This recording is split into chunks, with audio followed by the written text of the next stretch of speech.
Graduation పట్టా అందుకున్న Anna Lezhneva. భార్యతో Pawan Kalyan selfie. Anna Lezhneva పట్టా తీసుకోవడానికి వెళ్తుండగా వెనకాలే పవన్ నడుస్తున్న ఫోటోస్ చూసి ఫ్యాన్స్ కామెంట్స్ పెడుతున్నారు. సింగపూర్లో కూడా పవన్ స్టైల్, స్వాగ్ అసలు మారలేదు అంటూ అభిమానులు పోస్టులు పెడుతున్నారు. అలాగే పవన్ భార్య అన్నా లెజినోవాకు శుభాకాంక్షలు చెబుతున్నారు. AP deputy CM Pawan Kalyan తన భార్య అన్నా లెజినోవా గ్రాడ్యుయేషన్ సెర్మనీకి హాజరయ్యారు. సింగపూర్ యూనివర్సిటీలో మాస్టర్స్ ఆఫ్ ఆర్ట్స్ విభాగంలో పోస్ట్ గ్రాడ్యుయేషన్ డిగ్రీ పట్టా అందుకున్నారు పవన్ కళ్యాణ్ సతీమణి అన్నా లెజినోవా.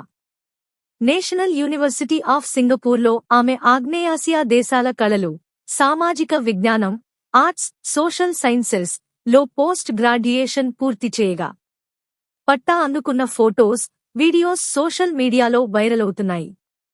నేషనల్ యూనివర్సిటీ ఆఫ్ సింగపూర్లో వైభవంగా నిర్వహించిన స్నాతకోత్సవంలో పట్టా స్వీకరించింది. అలాగే పవన్ భార్య అన్నా లెజినోవాకు శుభాకాంక్షలు చెబుతున్నారు. సింగపూర్ యూనివర్సిటీ నుంచి మాస్టర్స్ డిగ్రీ పట్టా పొందిన సతీమణికి పవన్ కళ్యాణ్ అభినందనలు తెలిపారు. ఈ సందర్భంగా తన భార్యతో తీసుకున్న సెల్ఫీని సోషల్ మీడియాలో పోస్ట్ చేశారు. అంతకు ముందు రష్యాలోని సెయింట్ పీటర్స్బర్గ్ స్టేట్ యూనివర్సిటీలో చదువుకున్నారు అన్నా లెజినోవా.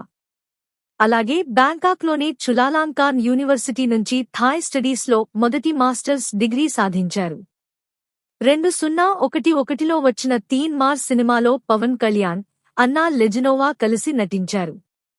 ఆ సమయంలో ఏర్పడిన పరిచయం ఆ తర్వాత ప్రేమగా మారి పెళ్లి వరకు వెళ్ళింది. వీరిద్దరి మ్యారేజ్ కాగా వీరికి కుమారుడు మార్క్ శంకర్ పవనోవిచ్ ఉన్నాడు. రష్యాకు చెందిన అన్నా లెజినోవా మోడల్గా కెరీర్ ప్రారంభించి పలు చిత్రాల్లో నటించింది. పవన్ కళ్యాణ్తో వివాహం జరిగిన తర్వాత భారతీయ సంస్కృతి సంప్రదాయాలను పాటిస్తున్నారు అన్నా. ఎక్కడకు వెళ్లిన చీరకట్టులోనే కనిపిస్తుంటారు. ఈ వీడియో నచ్చిన వాళ్ళు మన ఛానల్ని సబ్స్క్రైబ్ చేసుకోండి. అలాగే లైక్ చేయండి. తర్వాత మీ ఫ్రెండ్స్ అందరికీ షేర్ చేయండి. మీకు నచ్చిన సెలబ్రిటీ జీవితం తెలుసుకోవాలి అంటే కామెంట్ సెక్షన్లో కామెంట్ చేయండి.